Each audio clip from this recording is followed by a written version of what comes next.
군산의 무료 배달앱인 배달의 명수는 배달 음식 시장의 슈퍼갑인 민간 배달앱의 대안으로 꼽히면서 전국적인 관심을 모았습니다.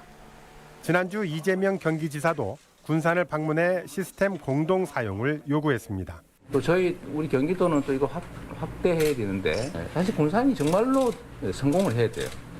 600여 개의 가맹점과 약 8만여 명의 회원에 불과한 배달의 명수는 경기도의 합류로 규모의 경제를 키울 수 있을 것으로 기대하고 있습니다.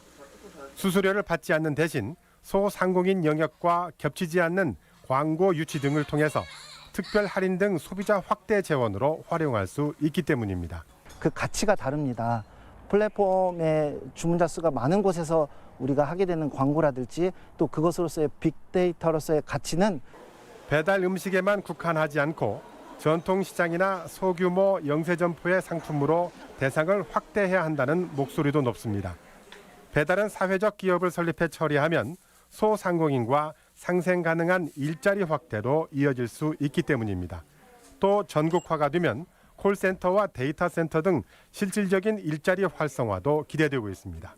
우리가 주도권을 가지고 일자리 창출로 연결되어야 되는데 예를 들어서 빅데이터 센터를 비롯한 새로운 사업으로 확산되어야 되고.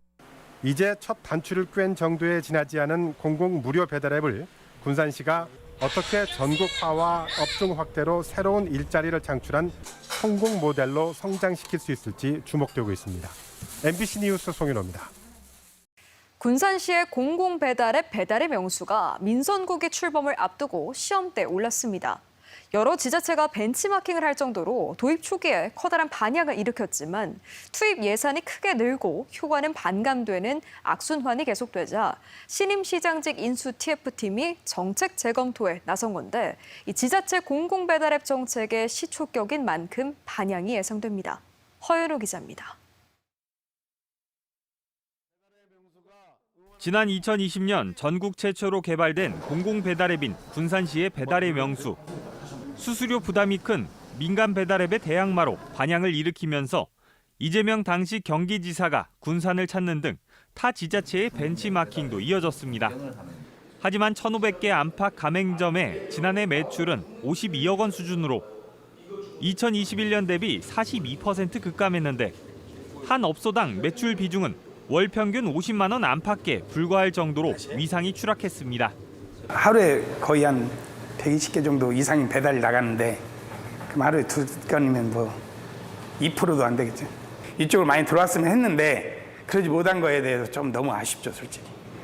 군산시장직 인수 TF팀은 최근 공공배달앱에 예산을 투입하는 대신 소상공인에 직접 지원하는 방안에 대해 검토에 의견을 달라고 군산시에 요청한 것으로 확인됐습니다. 도입 초기 연 2억 원의 예산으로 시작한 배달의 명수 사업은 매년 4억에서 6억 원 수준의 사업비가 투입되다 올해 8억 원으로 사업비가 대폭 늘었습니다. 지역 화폐와 연동해 최대 15%의 혜택을 줘도 민간 앱과의 할인 경쟁에서 밀리다 보니 쿠폰이나 이벤트를 위한 홍보 비용만 불어나고 있는 꼴입니다.